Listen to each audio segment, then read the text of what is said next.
अस्सलाम वालेकुम students, welcome to Naeem's virtual academy. आज हमारा टॉपिक है division of land and water on अर्थ।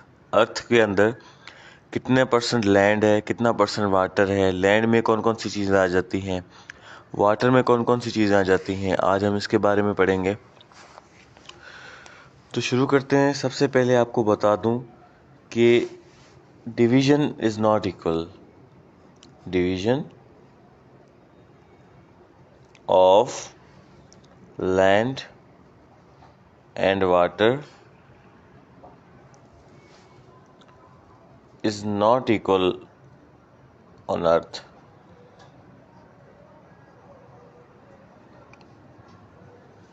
ठीक है, ज़मीन और वाटर की जो डिवीज़न है वो इक्वल नहीं है। ऐसे नहीं कि 50% लैंड हो और 50% वाटर हो, ये डिवीज़न अलग अलग है। अच्छा जी, अब आपको बताऊं कि कितना परसेंट लैंड है। 71% अर्थ की सरफेस पे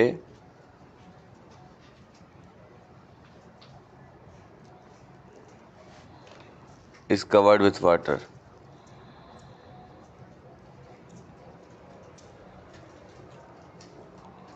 ठीक है, 71% वाटर है, तो कितना बचा? 100% में से 71% अगर हम काटेंगे तो रिमेनिंग जो 29% है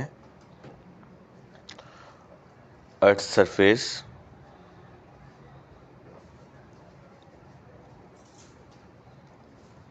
इज लैंड।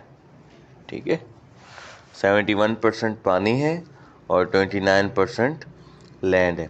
ठीक है, अब जो लार्ज मासेस होते हैं, बहुत ज़्यादा बड़ा एरिया जो होता है पानी का, लार्ज मासेस ऑफ वाटर, बहुत बड़ा इलाका जो पानी का होता है उसको क्या कहते हैं हम? Large masses of water are called oceans. ठीक है, और इसी तरीके से लार्ज मासेस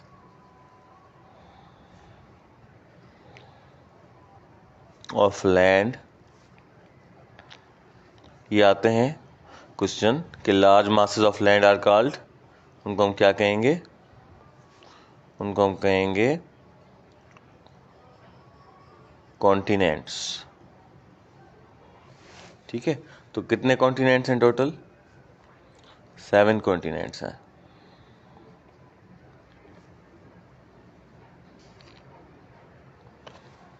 कौन कौन से हैं?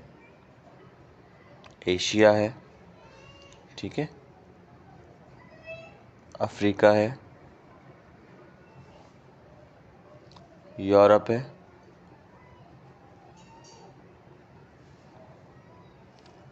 नॉर्थ अमेरिका, साउथ अमेरिका,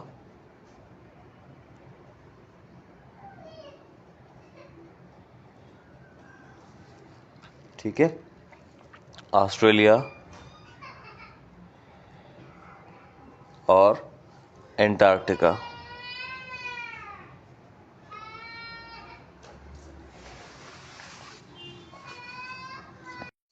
ठीक है जी, हमने पढ़ लिए 7 कॉन्टिनेंट्स हैं, Asia, Africa, Europe, north America, south America, Australia और एंटार्क्टिका। ठीक है, large masses of land continents कहलाते हैं, large masses of water oceans कहलाते हैं। 71% वाटर है, 29% लैंड है। ठीक है, और ये जो डिवीजन है आपको पता है वो इक्वल नहीं है।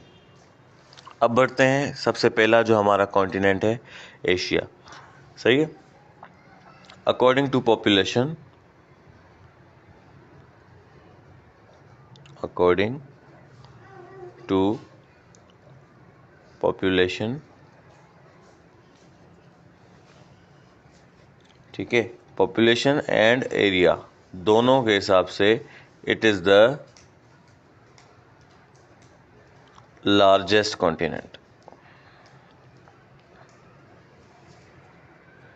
सही है, ये सवाल आ सकता है कि according to population which is the largest continent या according to area which is the largest continent, तो दोनों का answer Asia.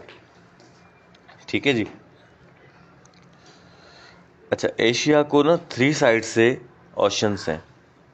Asia is bounded, ये फैक्ट्स बता रहा हूँ मैं आपको एशिया के बारे में, कि Asia is bounded on 3 sides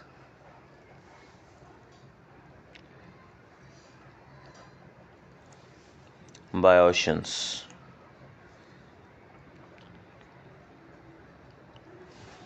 सही है, एशिया को 3 तरफ से क्या है, ओशंस हैं।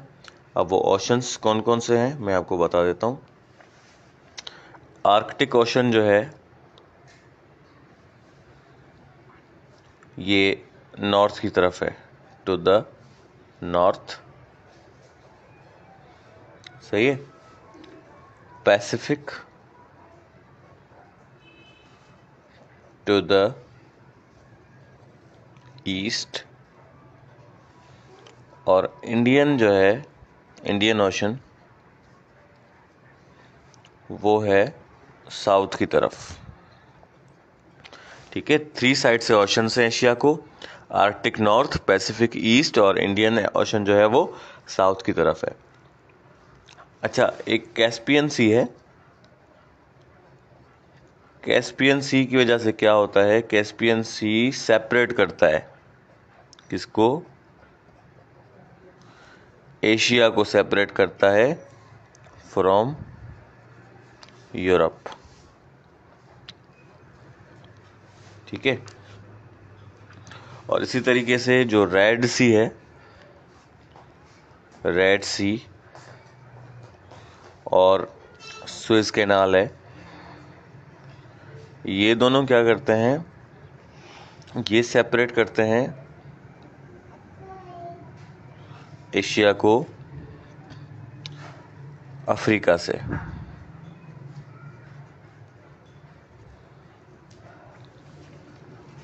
ठीक है, आगे पढ़ते हैं एशिया के बारे में।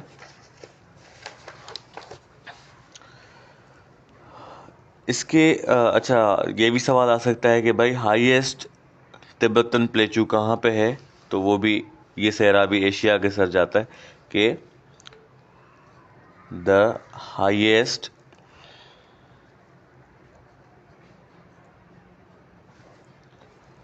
तिब्बतन प्लेटू, अब ये तिब्बत में है। तिब्बत कहाँ पे है, एशिया में है। तिब्बतन प्लेटू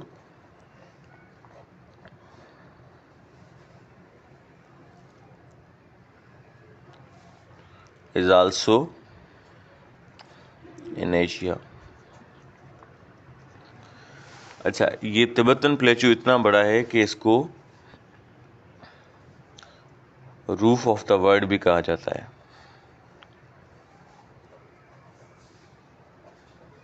यानी दुनिया की छत किसको कहा जाता है, तिब्बतन प्लेटू को।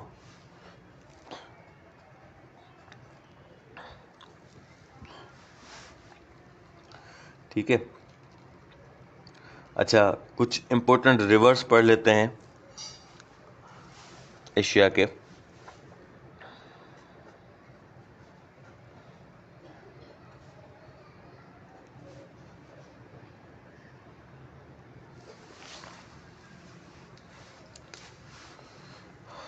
एक रिवर है एमू। ठीक है, अब ये कहाँ पे मिलता है हमें, ये मिलता है अफगानिस्तान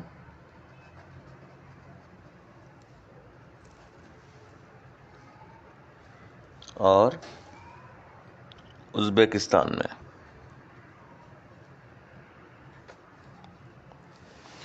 ये बहुत इंपॉर्टेंट रिवर है।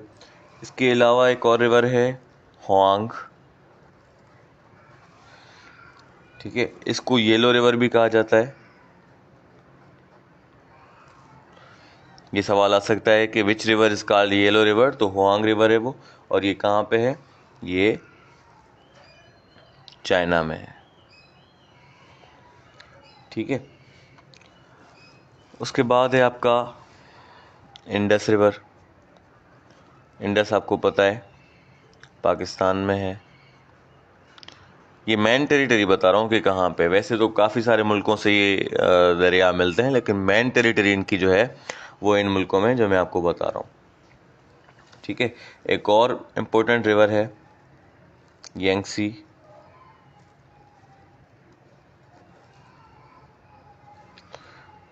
ये भी आपको कहाँ पे मिलेगा? चाइना में मिलेगा। सही है, आगे बढ़ते हैं, एशिया को कंटिन्यू करते हैं।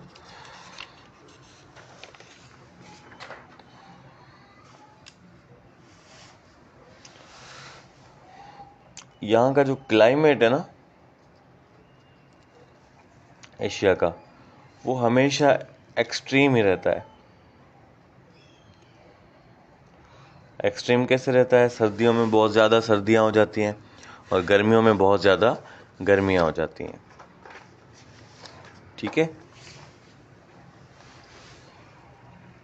अच्छा, अब थोड़ा सा इसके जो है सब कॉन्टिनेंट के बारे में पढ़ लेते हैं। सब कॉन्टिनेंट आपने सुना होगा, सब कॉन्टिनेंट भी एशिया के अंदर आ जाता है। ठीक है, सब continent is also part of Asia. ठीक है, सब कॉन्टिनेंट भी जो है वो एशिया का ही पार्ट है। अब सब कॉन्टिनेंट में कौन कौन से मुल्क आ जाते हैं वो मैं बता देता हूँ आपको। पाकिस्तान, इंडिया, नेपाल, भूटान, बांग्लादेश,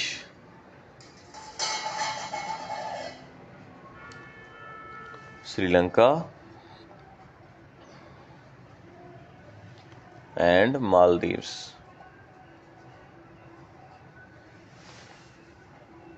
ठीक है। अच्छा, यहाँ पे जो रिलीजन है एशिया के अंदर, religions of Asia, religions of Asia. अच्छा, रिलीजन कौन कौन से हैं? डोमिनेंट रिलीजन जो है ना यहाँ का, सबसे ज़्यादा माने जाने वाला जो है एशिया के अंदर, वो है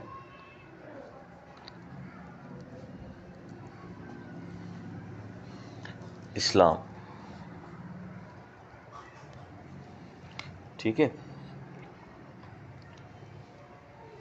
अब इस्लाम कौन कौन से मुल्कों में जो है माना जाता है, इसको ज़्यादातर फॉलो कौन कौन से मुल्कों में किया जाता है?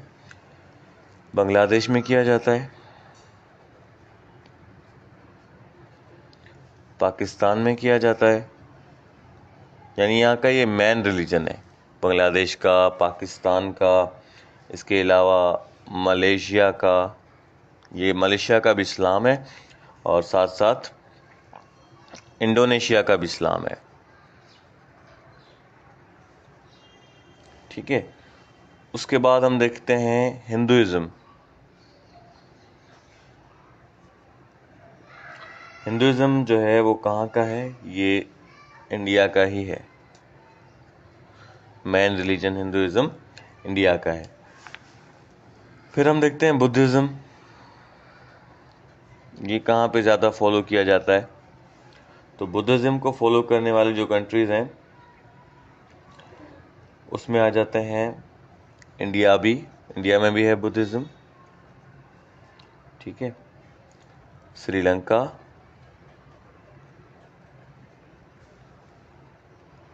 म्यांमार,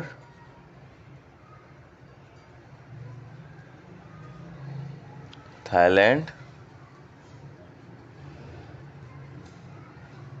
कैम्बोडिया,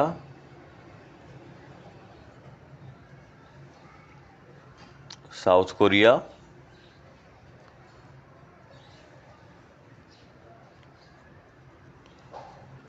वियतनाम,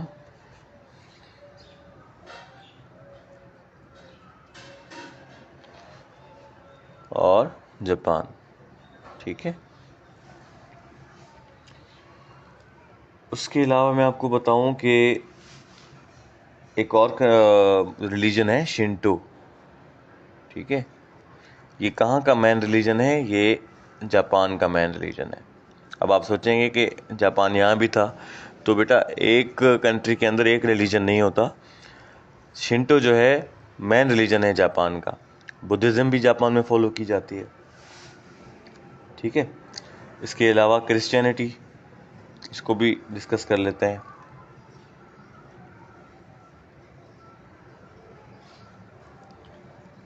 क्रिश्चियनिटी जो है ना मेन रिलीजन है रशिया का।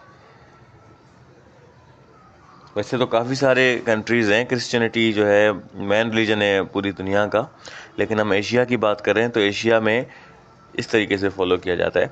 सिर्फ एशिया की बात हो रही है, ठीक है। अच्छा,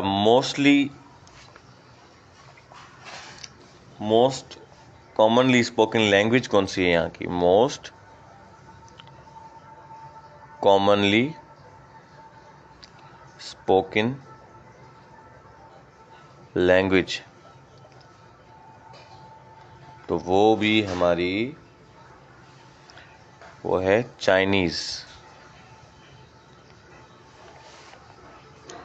ठीक है।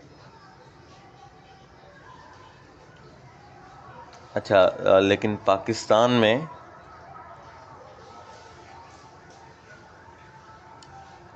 जम्मू एंड कश्मीर में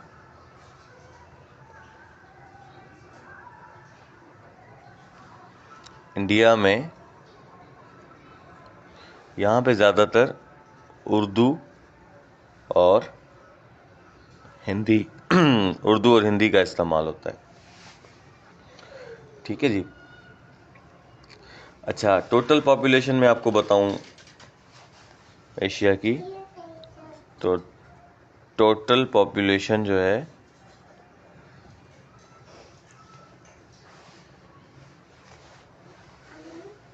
वो है 4 बिलियन, 4 बिलियन, ठीक है। अच्छा, सिर्फ चाइना और इंडिया को देखें ना, चाइना एंड इंडिया, इनकी जो पॉपुलेशन है,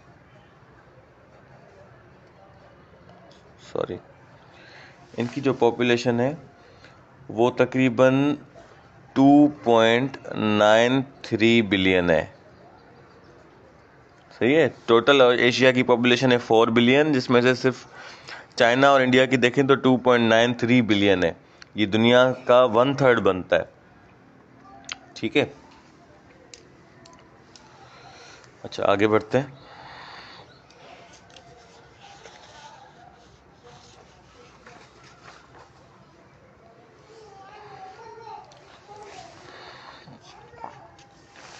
यहाँ पे जो है सिविलाइजेशंस, कौन कौन सी सिविलाइजेशंस यहाँ पे गुजरी हैं, तो सबसे जो इम्पोर्टेंट है वो है Indus valley civilisation,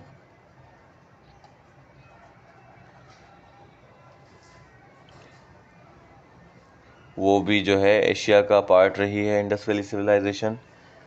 Chinese civilisation,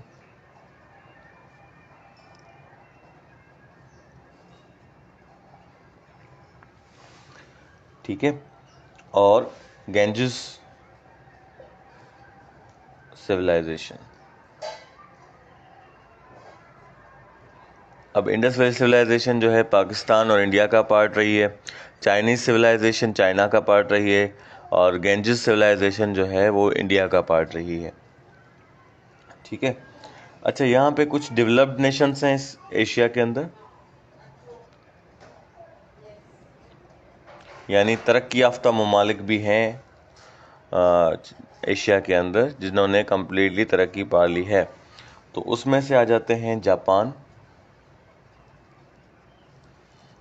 and China. बस डेवलप्ड नेशंस में जापान और चाइना आ जाता है।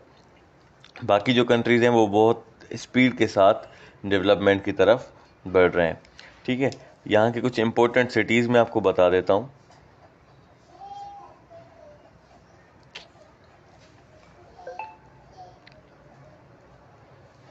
अच्छा, इम्पोर्टेंट सिटीज़ में हमारे पास आ जाता है Karachi,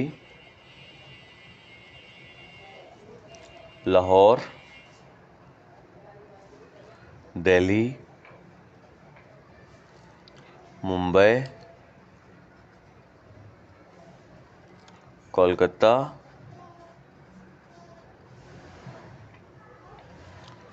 Dhaka, Singapore, Jakarta, Bangkok,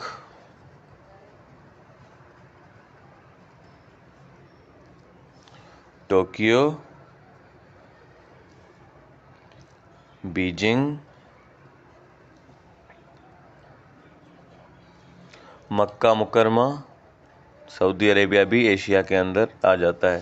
ये मक्का एशिया के अंदर आ जाता है, ठीक है। मक्का प्लस मदीना मुनव्वरा, बहुत इंपॉर्टेंट सिटीज़ हैं ये एशिया के, ठीक है। जिद्दा आप देख लें, रियाद देख लें आप, ये सारे एशिया के हैं, ठीक है। बगदाद देख लें, Damascus, Kuwait most important, Tehran capital of Iran, Tashkent, ठीक है। ये सारे जो हैं मोस्ट इम्पोर्टेंट सिटीज़ हैं एशिया के। तो एशिया के लिए आज इतना काफ़ी है, बाकी और भी कॉन्टिनेंट्स हैं उसको इंशाल्लाह कंटिन्यू रखेंगे।